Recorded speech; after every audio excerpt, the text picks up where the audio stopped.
அப்பாவி குழந்தைகளுக்கு அப்பாவி பெண்களுக்கு அப்பாவி தமிழர்களுக்கு அஞ்சலி கண்ணீர் கண்ணீர் அப்பாவி குழந்தைகளுக்கு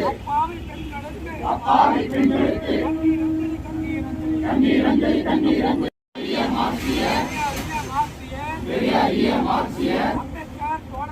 அம்பேத்கர் தோழர்களின் கண்ணீர் அஞ்சலி